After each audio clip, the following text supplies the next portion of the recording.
Jangankan harta kami, jangankan anak kami, jangankan suami kami, jangankan rumah kami, jangankan jabatan kami. Inna lillah. Diri kami ini pun milik Allah, bukan punya kami. Kalau dia yang punya, apa salahnya dia ambil? Maka ketika harta diambil, salah satu yang membuat manusia kehilangan ketika dia merasa memiliki. Ini punya saya, ini milik saya. Kalau orang sudah terlampau memiliki, maka ketika hilang muncul kekecewaan. Maka jangan pernah merasa memiliki hak mutlak.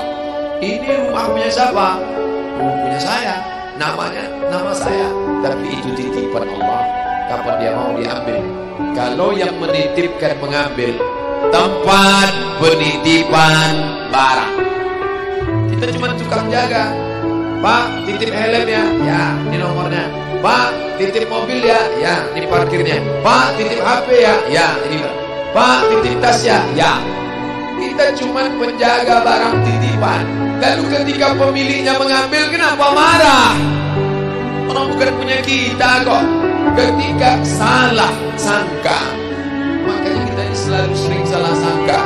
Kita sangka punya kita, padahal bukan punya kita. Makanya ujung surat Al-Baqarah,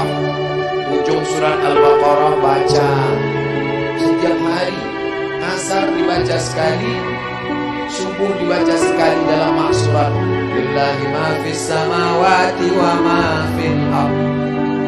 Itu bukan mantra. Orang baca cepat karena ingin mau baca cepat maksurat. Lillahi ma fis samawati wa fil ardh.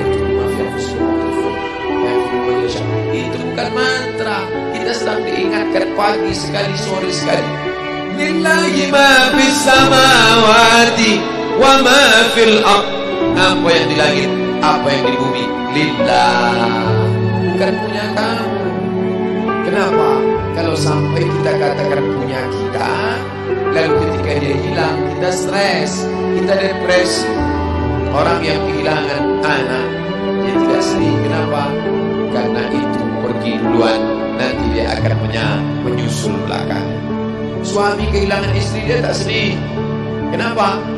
Karena sudah dibawa ganti yang baru, Pak Ustaz. Bukan. Dia tak sedih, kenapa? Karena dia tahu nanti saya akan berjumpa dengan dia di tempat yang lebih kekal abadi. Sekarang kalau saya hidup sama-sama dia, dia tua, dia keriput, dia sakit, dia mati. Nanti saya berjumpa lagi dengan dia. Di mana? Di tempat kekal abadi yang tak pernah sakit, tak pernah mati. La yadkhulul jannata ajuzun. Nenek-nenek tak masuk surga. Menangislah si nenek tadi begitu jumpa dengan Nabi. Kamu kenapa nangis? Kata Nabi.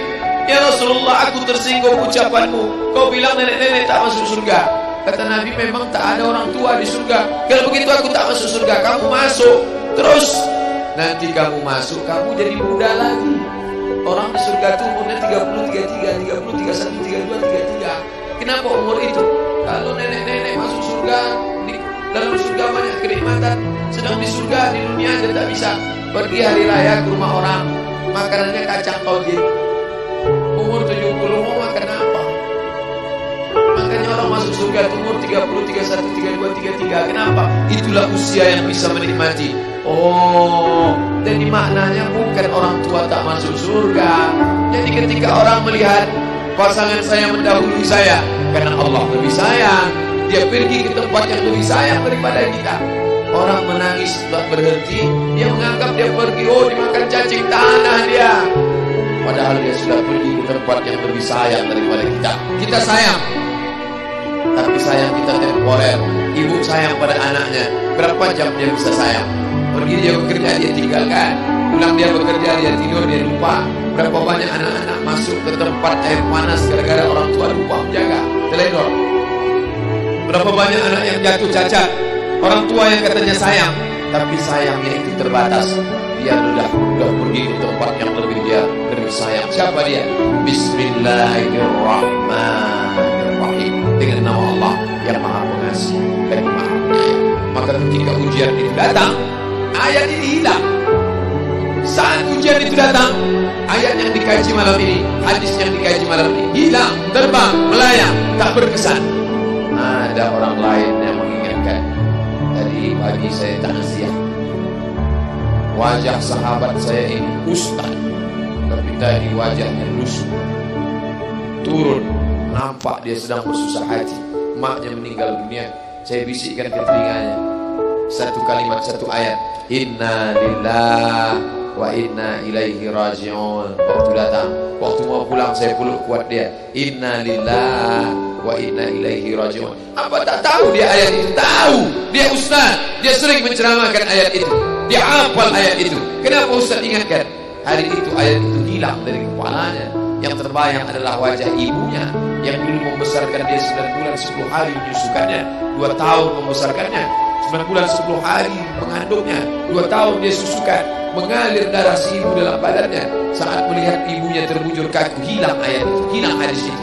Datang orang lain mengingatkan dia, ditepuknya bahunya, wabasyiris sabirin, berikan kabar gembira kepada yang orang sabar, alladzina idza asabatuhum musibah, ketika ujian itu datang, qalu, mereka berkata, inna lillahi wa inna ilaihi raji'un. Tapi tak semuanya tahan, tak semuanya kuat. Ketika ujian itu datang, as-sadmatul ula, innamas sabru fi sadmatil ula, pukulan. Ketika pukulan itu datang bergoncang. Berapa banyak orang bercerita, Pak Ustaz, ketika sampai berita itu rasanya lunak tanah ini dipijak, Pak Ustaz, bergoyang dunia ini, Pak Ustaz. Pukulan yang sangat kuat. Dan tak jarang ketika pukulan itu datang bertubi-tubi, akhirnya dia mulai senyum. Selama ini tengok orang lewat sini, lama-lama tengok oplet lewat sini. Apa yang dikatakan Allah Subhanahu wa Ta'ala? Apa maknanya? Tidak ada tempat bersandar yang paling kuat kecuali dia. Bersandar di sebatang pohon, pohon akan laku. Bersandar kepada orang, orang akan mati. Bersandar kepada dia, hayyun la yamut, dia yang hidup tidak akan mati itu selama. Ya hayyu ya qayyum ya bani as-samawati wal ard ya zal jalali wal ikram ya fa'ilun lima yurid ya man arada amran innama amruhu idza arada syai'an ay yaqula lahu kun. Maka berserahlah kepada dia. Makanya selesai sholat tadi kita diajak imam berserah kepada dia. La ilaha illallah wahdahu la syarika lah, lahul mulku wa lahul hamdu yuhyi wa yumiit. 4 inilah yang membuat orang kuat. Lahul mulku, kalau kekuasaanmu hilang, jangan kau sedih. Kenapa? Karena yang punya itu dia. Lahul mulku. Kalau kau dulu dipuji-puji orang, jangan kau sedih. Kenapa? Karena yang punya pujian dia. Lahul mulku walahul hamdu. Kalau keluargamu hilang, jangan kau sedih, karena punya dia. Yuhyi wa yumiit. Dia yang menghidupkan, dia yang mematikan.